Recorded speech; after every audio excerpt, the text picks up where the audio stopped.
Mag-partner na mas paliliwanagan tayo pagdating sa batas. Mga payo ng mga abogado, mga usaping abogado na mas malinaw na pag-uusapan para mas maintindihan natin.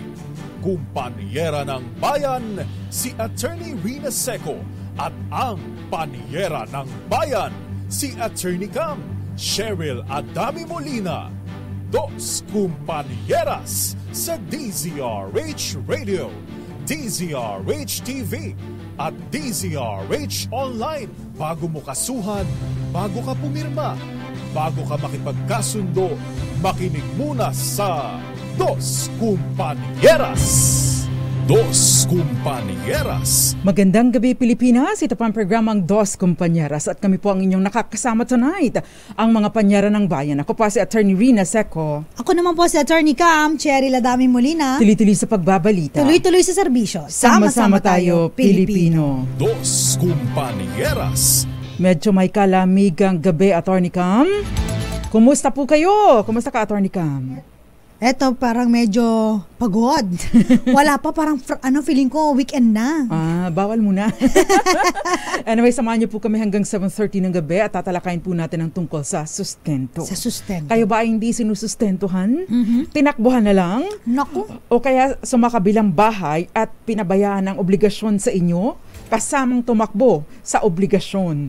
Kasamang tumakbo kasama ang other party, ang third party. Pagkatapos, kasamang tinakbuhan ng obligasyon. Hindi lang obligasyon sa kanyang asawa, pati sa kanyang mga supling. Yes, at talagang supling. Lalim, ha?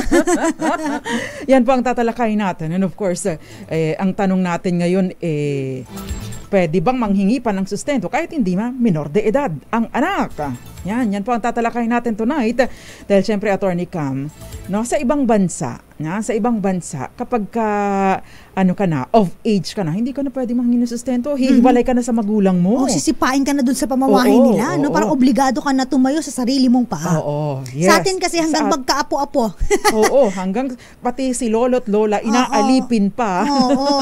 Nakapisin pa rin, no? Nakapisan pa din. Nakapisan, hanggang ka, ayun na, apo sa talampakan, apo sa alak-alakan, apo sa talampakan, kargo ni na lolo at lola. Wala nang sa Bisaya pa, walay kaluwasan.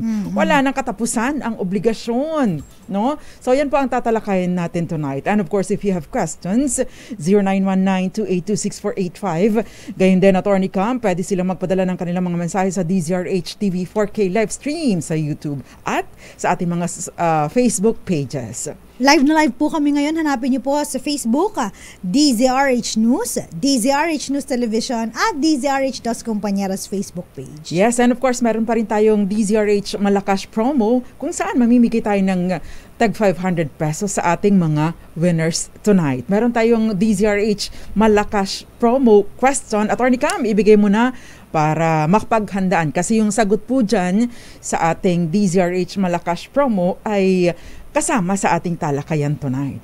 Sa ating Malakas online promo, sagutin po ang katanungan na kailangan bang obligadong i-entrega? Kailan obligadong i-entrega ang sustento? Ayan, sa asawa o sa anak. Ayan. Kala ko kailangan yes or no lang to, madali lang. Yung pala kailan obligado. Diba? Ayan. So importante po na alam natin ito.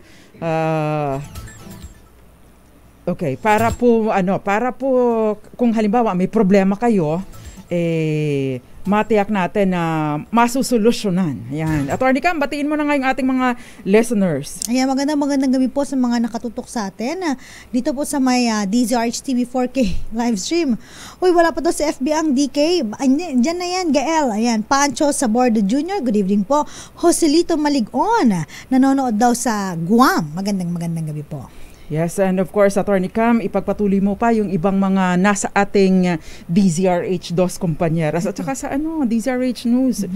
Magandang gabi rin po kina Emma Samiliano, Eduardo Narvaez, Kenneth Arevalo, Magdalena Martin, na nanonood dyan po sa may Tondo. Ayan. Kay Zian Kevin Roy, at Belen Rivera, Roxanne Costo, At Rome Asuncion na nanalo sa atin. Sabi niya, receive na po. Finally. Thank you. Congratulations. TV, paki-check nyo nga yung DZRH Malakas promo question. Paki-double check. Ayan, oo. Ayan. Si Margie Lim na nanonood po sa San Jose del Monte, Bulacan. Ronald Tumbaga. Jerry Sumagaysay at Mon Amor Pao. Magandang gabi po. Parang bago ito, Attorney Cam. Yes. Oo, mga bago. Magandang gabi po. And of course, pagpupugay sa ating mga OFWs. Dahil marami sa kanila, Attorney Cam, ang madalas na nakakatanggap ng mga ganito. Demand para sa sustento. Kasi di ba may mga ibang mga kababayan natin na nag-abroad, ito mahirap pag LDR, long distance relationship. Ayan, kasi alam mo, Panyera, napakahirap ma-survive kapag magkalayo kayo mag-asawa. Ang mga tukso ay nasa paligid na naghihiwalay na kayo to the point na nakakalimutan na yung obligasyon sa ating mga anak na nandito po sa Pilipinas. Yan, kaya importante po na tayo ay alam natin ang ating mga obligasyon, gayon din ang ating mga karapatan, dahil kung hindi natin alam ang ating obligasyon at ating mga karapatan, ito yung pinag-uugatan ng mas mahirap na problema. Yan. So, ang tanong, kailan obligadong iintrega ang sustento? Alam na po natin na ang sustento, binubuo ito noong mga indispensable para sa sustenance, para mabuhay ng maayos ang isang anak. O pati na rin ang asawa, dahil ang asawa, ibig sabihin yung mga legit, ay may karapatan po sa sustento. Yan. So kasama po doon sa binubuo ng sustento, yung sustenance, pangkabuhayan, Attorney Cam, para mabuhay. Ayan, pagkain. Hindi pangkabuhayan showcase. Huwag naman para mabuhay. Yes, para mabuhay pagkain. Tirahan, mga damit, clothing. Ayan. Halimbawa, yung mga magkakasakit, yung kasama mga yun. medical bills, medical attendance. Yun, expenses para sa education at pamasahe, always in keeping with the capacity of the family. Ang tanong dito, ano ba yung always in keeping with the capacity of the family? Ikaw sobrang yaman mo, multi-millionaire, no? Pagkatapos ang anak mo nang lilimahid kasi hindi mo nabibigyan ng sustento. Hindi rin naman pwede na nagbubuhay mayaman ng anak mo habang ikaw ay namumulubi. Hindi rin po pwede yung ganon. Dos Compañeras. Kaya nga po binabalanse ng batas, laging kinukonsider yung kakayahan ng nagbibigay at ang pangangailangan ng tatanggap. Dapat binabalanse kasi hindi mo pwedeng ubusin ang pera noong nagsasustento sa'yo. Hindi rin naman pwede na ikaw sobrang yaman mo tapos kawawa naman ang anak mo o yung may karapatan sa sustento. Dos Compañeras. At para po ang sinasabi po ng batas ito ay yung karapatan ay kumbaga ay ripe na para hilingin ito. Hinog na, no? Hinog na. Parang saging. Parang mangga lang. Ripe mango. Hinog na. Ito ay kumbaga ay nagkakaroon na ng karapatan at the moment na yung ang tawag doon, yung obligasyon na magbigay ng sustento, ay nag-a-arise kapag yung may karapatan sa sustento ay nangangailangan na nito. But, ang sinasabi po ng batas, it shall not be paid except upon the date of demand. Anong ibig sabihin nito? May karapatan ka sa sustento, pero hindi ka humihingi. So habang hindi ka humihingi, pwedeng hindi ka bigyan. Kaya alerto mga misis, mga mister, mga anak, Unang-una, kapag nagkahiwalay na kayo, i-secure nyo na kagad ang demand.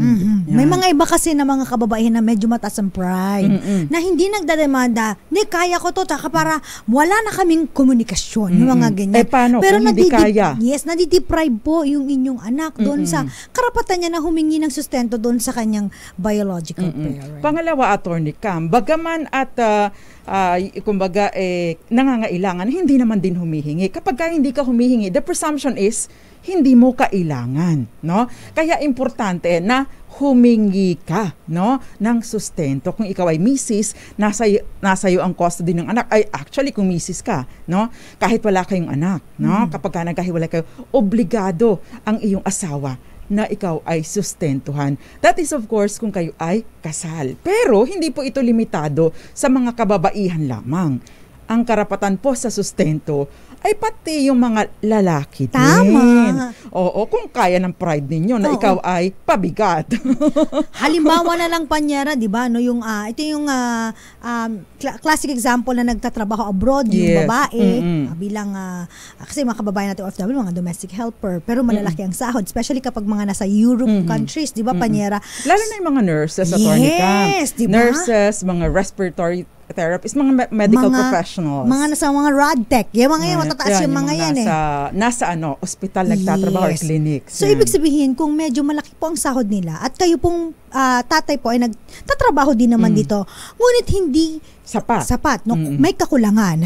Pwede po kayo bilang kayo po ay nasa kustodiya niyo yung mga anak, humingi ng suporta dun po sa inyong asawa. So, hindi lang po ito babae nang hihingi, ha? Yes. Lalaki po, pag nasa inyong kustodiya anak, meron po ang karapatan na pero kung ikaw ay nambababae mister, o bisyo lang ang pinagkakaabalahan mo, mahiya ka naman sa buto mo, di ba? Importante din kasi marami, attorney ka, mga hindi naman talaga house band, no? Patabain lang. Sorry, pasensya na sa term. Dos Compañeras. Wala pong hugot yun, ano? Tabi-tabi po ang tamaan, bukol. Kasi maraming nagrereklamo din sa atin, attorney Kamano. Mrs. ang nagtatrabaho. Ang mister, pasigarilyo, pasugal, painom ni Mrs. Diba? Pagkatapos pagod na pagod ako. Pagdating sa bahay, si Mrs. pa ang magluluto, maghuhugas at maglalaba. Parang kumuha ng alipin. No? Kayo po ay parehong may responsibilidad. Napakasaklap naman na nangyari kay Mrs. Kuya Eddie. Oo, diba? No? Kaya nga sabi talaga ng aking nanay, ang pag-aasawa ay dapat pinag-iisipang mabuti. At kinikilala ang mapapangasawa. Yes. Kung minalas-malas ka, wala pong dahilan para manatili kayong alipin sa piling ng inyong asawa.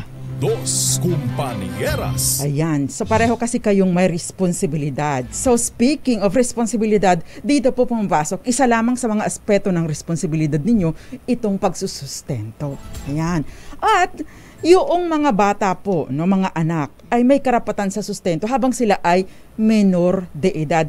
Maliban, no, na lamang kung sila ay of age na pagkatapos ay nag-aaral pa. No, tapos kung halimbawa kahit pa of age na 50 anyos na pero walang kumbaga ay halimbawa PWD, attorney Cam, o yung mental capacity ay hindi nasa mental capacity ng minor pa, magiging lifetime ang inyong obligasyon para sa pagsusustento. Dos Compañeras. Paano naman kung halimbawa minor de edad pa, nagdana na, sumama na sa iba, no? Sa lalaki or sa babae, kaya ano man ang gender nito, nagdana na. Pwede pa bang manghingi ng sustento? Inuna ang puso kaysa utak. Kung puso nga. Ayan. So, ayan po, no? Paano nga ba ang mangyayari dito? At yan po ang tatalakayin natin sa atin pong pagbabalik again, no? Obligado po na mag-entrega na ng sustento kapag may demand. At ang demand hindi kailangan nangyari or nanggaling sa abogado. Padala kayo ng demand letter, no? Hindi po kailangan galing sa korte. Pwede po itong extrajudicial, ibig sabihin hindi na dumadaan sa korte. Sinulatan nyo lang, oras na ganito pangangailangan ng anak mo. Enough na po yun, patunay na nanghingi kayo ng sustento. Again, obligadong mag-entrega o magbayad ng sustento kapag ka may demand, whether it is judicially or extrajudicially. Dos Compañeras. So, paano sila makakasali sa ating DZRH Malakas Promo, Attorney Cam? Napakadali lang po. Puntahan lang po ang page ng Dos Compañeras sa Facebook page. Like, follow, and share. I-PM po kami, private message po. Ilagay po, i-message kami dun sa inyong tamang kasagutan.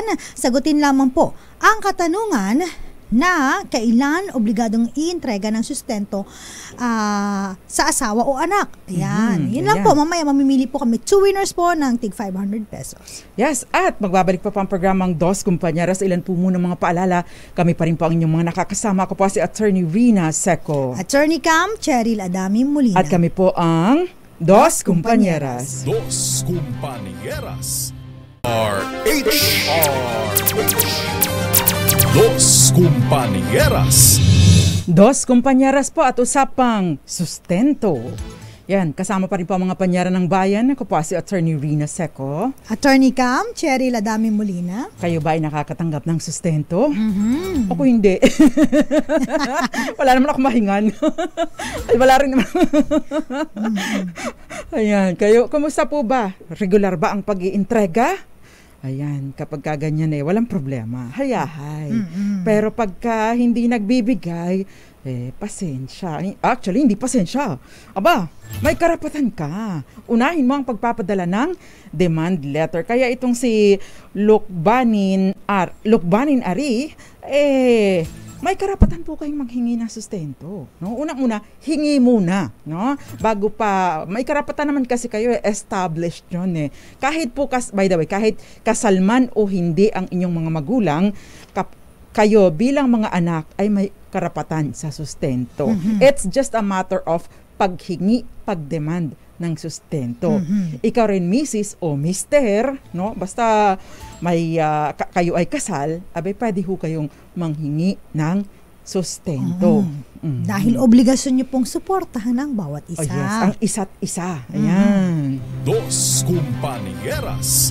Ayan. So, by the way po, kapag ka po itong isang taong may obligasyon na magbigay ng sustento ay hiningan, pero nag-refuse siya or hindi siya nagbibigay, at samantalang may kakayanan naman, maliban pa doon sa issue ng pwedeng sampahan ng kaso, kapag ka nangutang, pwede pong siya isingilin, no? I-reimburse ni itong may karapatan, nitong may obligasyon na magbigay ng sustento. Ayan, ito po ay isang provision mismo sa family code. Ayan.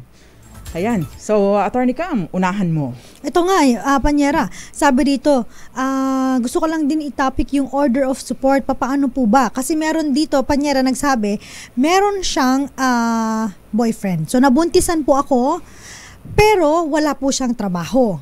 Kasi po, sila po ang may-ari ng mga apartment dito sa lugar namin. So, kanino po ako pwedeng humingi ng sustento? Kasi po yung boyfriend ko po, tamad po. Ganyan talaga, no, Panyera, kapag medyo napunta ka dun sa hindi masyadong kasipagan, hindi masyadong masipag talaga. Kasi may iba, pinipilit na hindi dapat magtrabaho yan. Dapat obligasyon suportahan ng kanya anak. Dapat magsumikap siya. Sometimes po kasi, hindi natin mapipilit ang isang tao kung ayaw niya magtrabaho. So ngayon, good thing kasi nabanggit mo dito, meron silang mga apartment, siguro pag-aari ng kanyang mga magulang, kaya hayahay itong taong ito. Sa order of support kasi, kasama po sa mga pwede niyong hingaan po ng suporta ay ang mga magulang po ng inyong magulang lang hindi yung tita at tita. Yung magulang lang. Minsan may sumasama So kung ang magulang po niya ay medyo well off, so pwede kayong humingi ng support bilang siya rin po ay siya dugo apo. At nakalagay po dun sa order of support, sila po ay pwede nyong takbuhan. Yes, pero sa order of support po hindi kasama yung mga collateral relatives. So halimbawa, no, si pamangkin maagang ano bang tawag doon? Nagkaroon ng anak.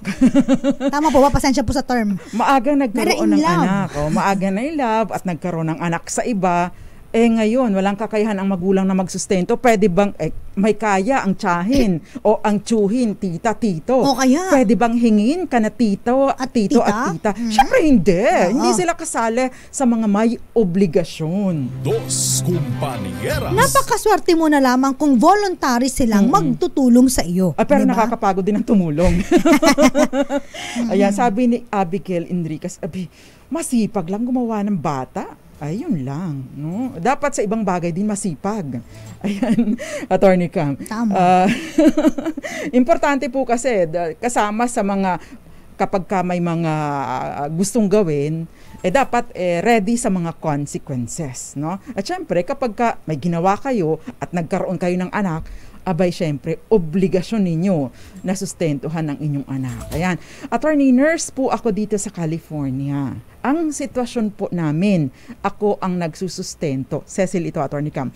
Ako ang nagsusustento. May isa po kaming anak ng ex ko, pero ongoing na po ang annulment namin. Almost 4 years na po, pero wala pang desisyon.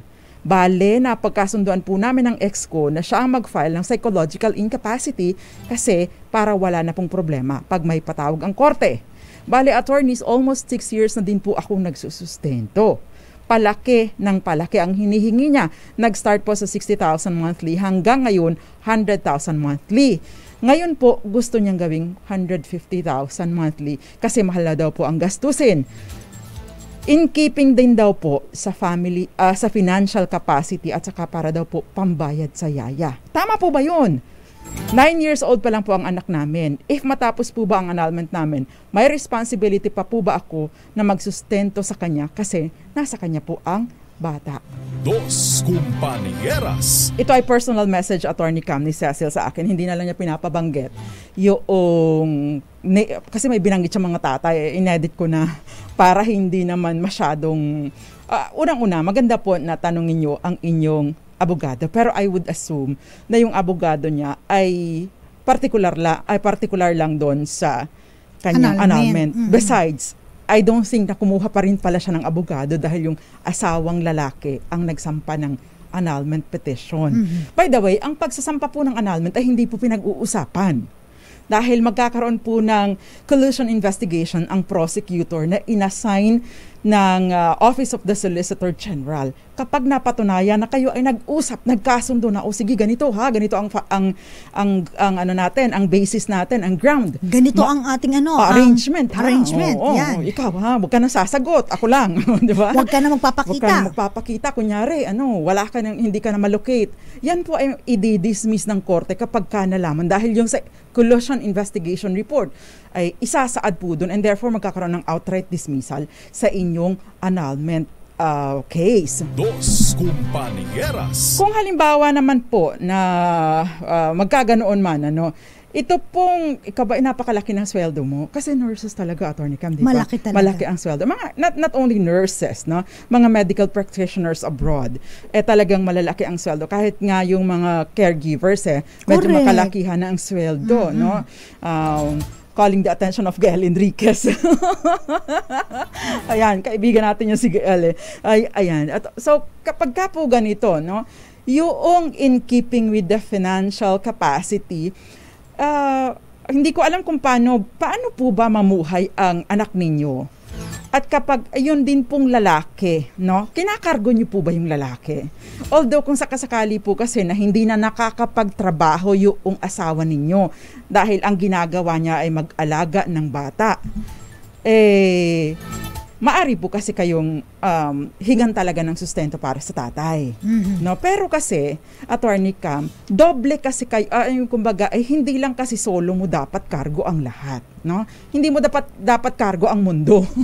Hindi mo dapat napasan ang daigdig. Dahil hati kayo, dalawa kayong naggumawa ng bata. Therefore, hati kayo dapat sa responsibilidad. It's just that since nasa kanya ang poder ng bata, malamang ang ambag ay yung pag-aalaga. But I don't think na kung 60,000, ngayon 100,000 monthly at gagawin 150,000. Masyadong yun. Para hindi ba masyadong malaki yun? Kung 9 years old ang bata, at kahit pa ito ay nag-aaral, syempre ibang usapin yung pang-eskwelahan. Maliban na lamang kung sa milyones ang eskwelahan at yung tatay ang sumasagot ng milyon kada semester or kada taon.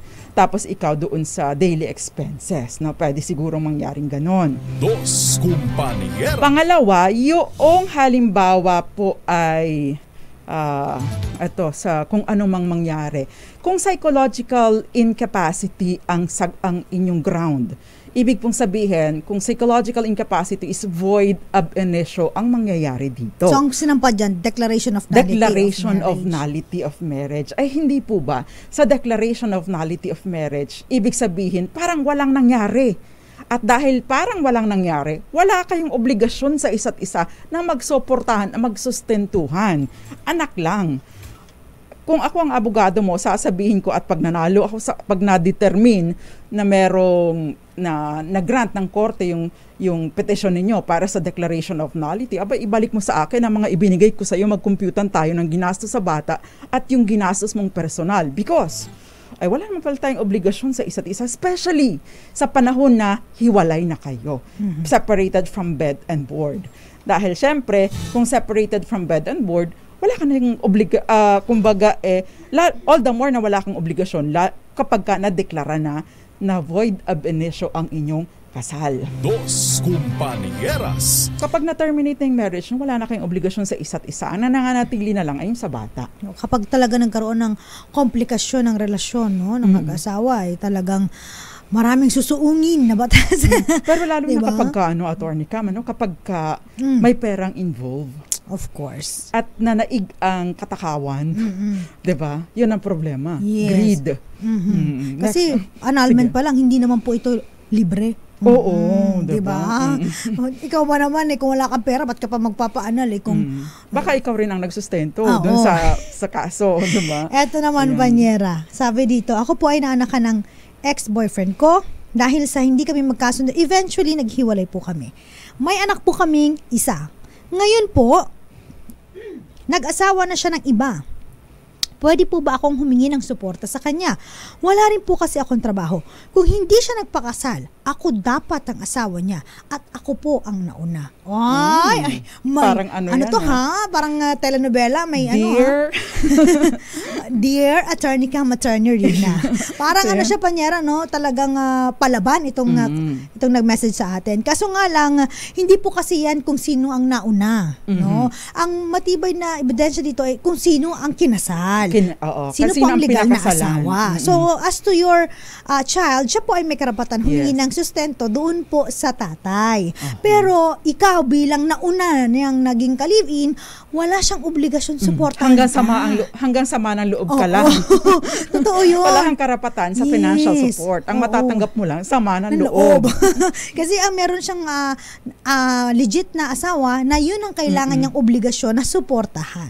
So, yun. Wala ditong dahil ako ang nauna, dapat ako ang may suporta. Oo, Walang ganun. yes. Okay, si Mary Ann, thank you, Attorney Cam. Si Mary Ann, sabi niya, itatanong ko lang po tungkol sa anak ko na talagang matigas po ang ulo. Mag-15 years old pa lang po siya, akala ko nag-aaral, pero yun pala, huminto na kasi nabuntis at sumama na sa nakabuntis sa kanya. Kapag ganito po ba, obligado pa din ang magulang na sustentuhan siya kahit nakikipag-live-in na? Dos Compañeras. Ayan, Attorney Cam, obligasyon pa ba na sustentuhan? Mag-15 pa lang, pero may anak na, nabuntis at sumama na sa kanyang boyfriend. Ayan, nakipag-live-in na. Kapag minor de edad po, nananatili po ang ating obligasyon, no? Lalo na kung nag-aaral pa, Attorney Cam, no? Kapag pero ito naman tumigil na, naglakwatsa no? So kapag habang minor de edad po siya, may karapatan po siya sa sustento. Pero yun pong halimbawa nag-18 na siya, pagkatapos hindi naman siya nag-aaral, ay bahala na siya sa buhay niya. But, no, kung sakasakali kasi at pareho silang walang kakayanan, matitiis niyo ba yung apo niyo? And take note doon sa binanggit ni Attorney Cam na order of support, yung pagbibigay ng support, pati lolo't lola may obligasyon na sustentuhan ang bata kung walang kakayahan ang magulang. Yeah, go ahead, Attorney Cam, for the next case. Eto naman, paano naman po kung hindi naka-apelyido sa tatay? Pero acknowledge naman po ng tatay na siya po ang tatay po ng aking anak. May mga ganito talagang mga eksena kung saan, 'di ba, no? Kapag nagkagalit na, nagkatampuhan, iniwan ng 5 buwan, tapos pag pinanganak na, 'di ba, no? Parang at ito na, wag ko na i-apelido sa iyo, pero inacknowledge naman ng tatay na anak niya to. Doesn't matter po, no, basta po siya po ang tatay ng bata, kailangan po suportahan. Kahit hindi po naka-apelyido sa kanya. Yes, oo. 'Di ba? Hindi po mandatory yes. na kailangan i-apelyido muna sa bata para makahingi ka ng suporta. Oh, yes, by the way, kapag ginawa mong kondisyon, ikaw, tatay ka, o may obligasyon ka, at in-acknowledge mo naman yung bata, pero sinabi mo, hindi kita bibigyan. Kapag may kakayahan ka, pero hindi kita bibigyan. Bakit kita magsusustento? Hindi mo naman pinapakita sa akin ng bata. Bakit ako magsusustento? Hindi naman ako pangalan sa akin, hindi naka-apelido sa akin. Bahala ka sa buhay mo. Abay, doon po tayo papasok sa RA 9262, which is VAUC. Violation against women and children. Yes, violence against women and children, na ito po ay kasong kriminal. Ayan. Pero hindi po lahat, linawin lang natin, hindi lahat ng hindi nagsusustento ay maaring kasuhan ng kriminal. Bakit? Yun lang pong deliberate, yung may intention talaga.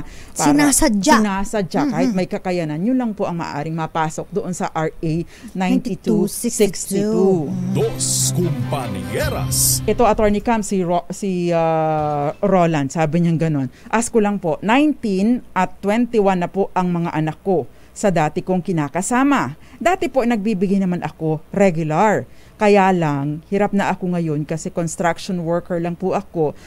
Construction worker lang po ang trabaho na hindi naman regular ang pasok. Ask ko lang, tinatakot kasi ako ng nanay nila, nakakasuhan ako ng vowsy at makukulong pag di ako nakapagpadala ng sustento. Dos Compañeras. Unang-una, yung construction worker o anumang trabaho ay marangal po yun. At hindi po nilalanglang. Yan. Hindi po natin dapat minamaliit ang mga trabaho kahit maliit ang ating kinikita basta't ito po ay marangal. Pangalawa, kung kayo po ay walang kakayahan, ay wala ka namang mapipiga sa bato, di ba? Paano mo paduduguin ang bato? Kung wala nang talagang maibibigay, hindi ka dapat napilitin dahil syempre may mga pangangailangan ka rin. Pangatlo, sabi mo ang inyong mga anak ay 19 and 21. Nag-aaral po ba ito?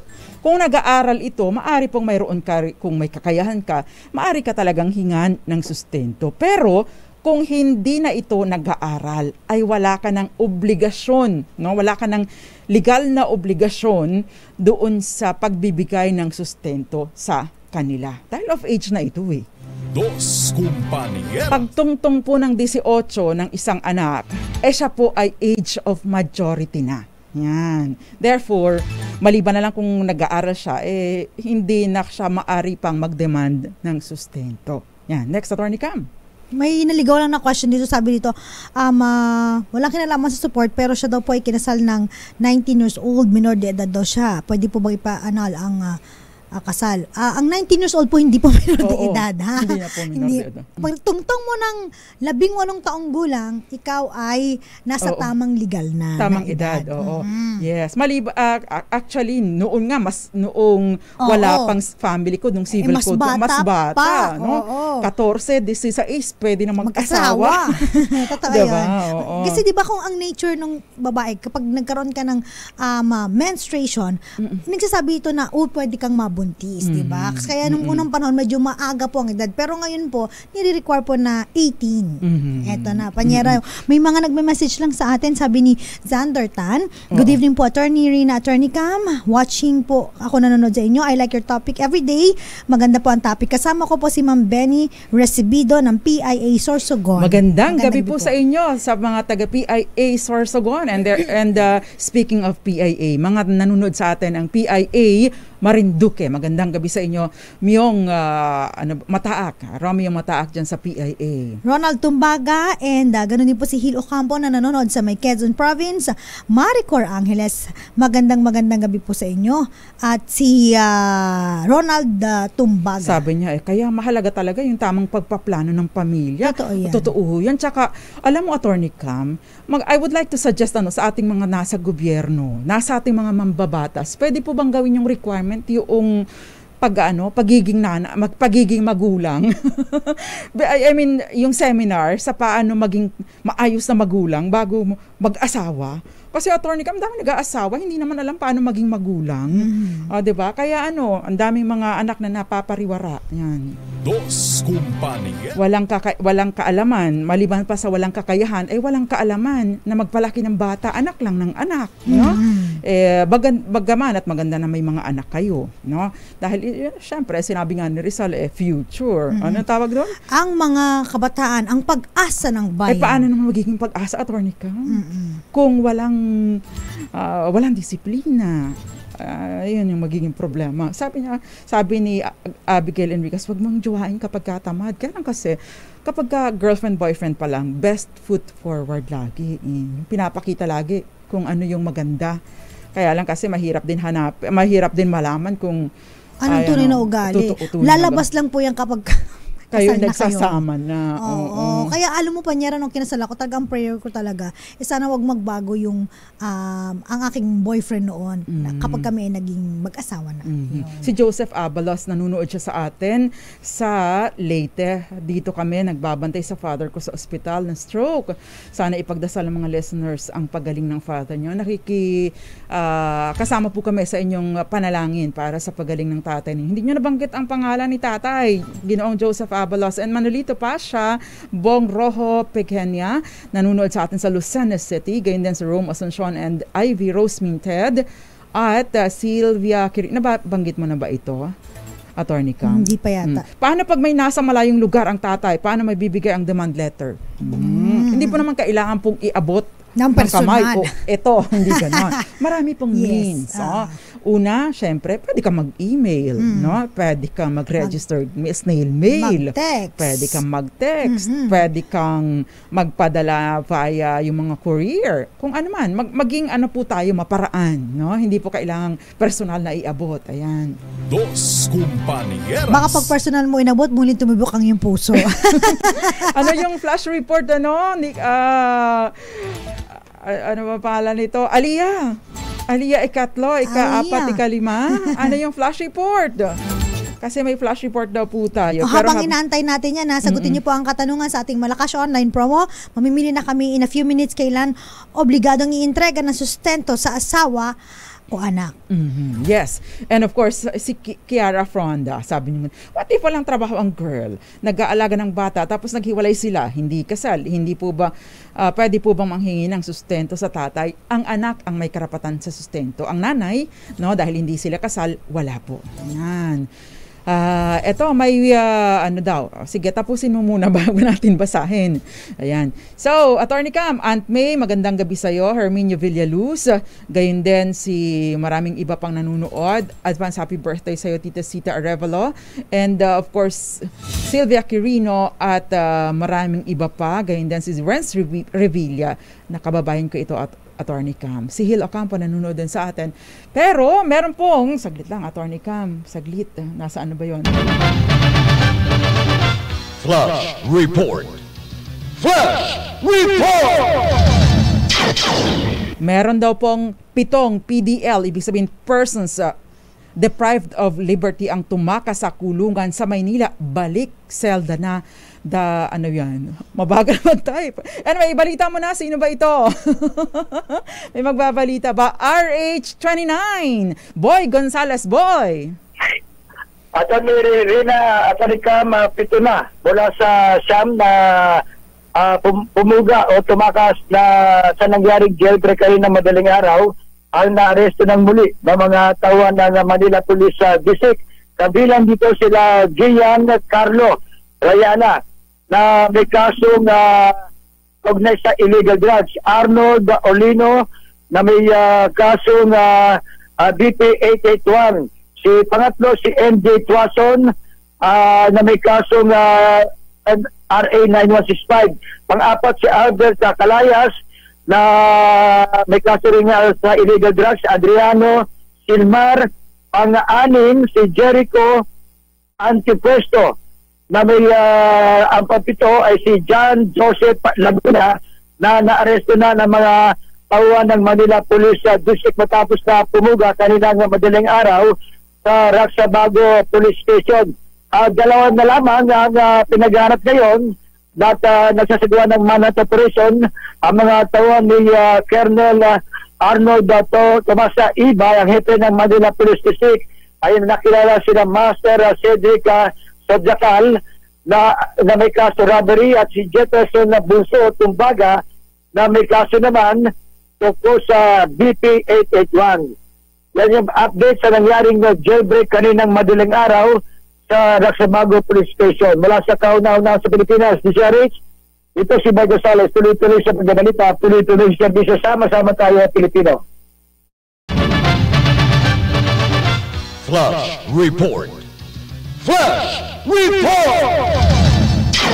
Maraming salamat sa iyo, Boy Gonzales, kaugnay sa inyong report. 7 na sa Siam na persons deprived of liberty. Ito yung mga puga, Attorney Cam. Mga tumakas. Tumakas ang nakabalik selda na. At magbabalik pa ang programang Dos Compañeras. Magpadala pa rin po kayo ng inyong mga sagot sa ating DZRH Malakas promo. Magbabalik po kami. Ilan po muna mga paalala, kasama pa rin po ang mga panyera ng bayan. Ako pa si Attorney Rina Seco. Attorney Cam, Cherry Ladami Molina. At kami po ang Dos Compañeras. Dos Compañeras. kami. Napakabilis ng oras. Napakabilis ng oras. Pero Attorney Cam, ito pinag-aksayahan pa kasi niya ng oras. Si Butch Gargantilia, sabi niya, obligasyon po ng both parties na bigyan ng suporta o sustento lalo na pag minor de edad pa ang mga bata. At kung magmamatigas ang isa sa parties, padalhan na po agad ng demand letter para maobliga. Maraming salamat po, kumpanyeras, watching from Palo Leyte at 10 years na po or 10th anniversary na po ng Yolanda. Bad memories. God bless po sa inyong dalawa. Ay, oo nga po. Yung mga hindi na nakita mga pamilya nila, miyembro ng pamilya, nakikiramay pa rin po kami sa inyo dyan. And of course, nakikiisa po kami sa panalangin doon sa kay tatay ni Joseph Abalas pa, Attorney Cam. Yan. So, nakikiisa po kami sa inyong panalangin sa pagaling ng inyong tatay. Attorney Cam, wala na tayong oras pero i-shout out lang daw po muna sa mga taga-Coron dahil yung anak niya wala pong trabaho. May anak siyang isa. May anak yung anak niya. No? Ay wala pong trabaho yung anak niya. Pagkatapos ngayon ay nagrereklamo yung pamilya ng babae sa DSWD kasi nanghihingi po yung nanay ng bata ng 10,000 kada buwan. Ipapakulong daw po yung anak ko kung hindi kami tutupad. Sa totoo lang, hindi po namin kaya kahit 5K. 3,000 lang po ang nabibigay namin. Ano po ang pwede namin gawin? Notify nyo lang po na wala kayong kakayanan. Kapag kinasuhan kayo, maaari po ninyong sabihin na wala talagang kakayanan. Ayan. Dos Compañeras. Dahil malakasan ka kung makinig sa DZRH, malakas ka sa amin. Itodo nyo na ng malakasan ang panonood online sa DZRH News Facebook page at masasagot ng tama ang aming katanungan. Instant mananalo ka ng malakasang 500 pesos sa DZRH Malakas Promo. Hatid sa atin ang kauna-unang radyo sa Pilipinas, DZRH. Una sa Pilipinas, una sa Pilipino. Para sa katanungan ng kailan obligadong iintrega ang sustento sa asawa o anak, ang nanalo po sa ating Malakas Online promo. First winner, Panyera. First winner natin si Cheska Bandong. Congratulations sa iyo. Next winner, Attorney Cam. Sagot niya, may karapatan magsustento as long as mag-demand. Ayan. At ang winner natin ay si Bernadette Garcia. Congratulations. Ang sagot pala ni Cheska Bandong ay when there is demand. Okay? Demand. Yes. Basta may demand. Manghingi agad. Anyway, nakasama po ninyo mga panyera ng bayan. Kita-kita ulit tayo bukas ha. Same time, same station, same channel, same... Beautiful ladies. Ang tabayan ng pasusunod na programa, ang programang Lunas. Kami pa inyong nakasama. Ako pa si Attorney Rina Seco. Attorney Cam, Cheryl Adaming Molina. Tuloy-tuloy sa pagbabalita. Tuloy-tuloy sa serbisyo. Sama-sama tayo, Pilipino. Dos Compañeras.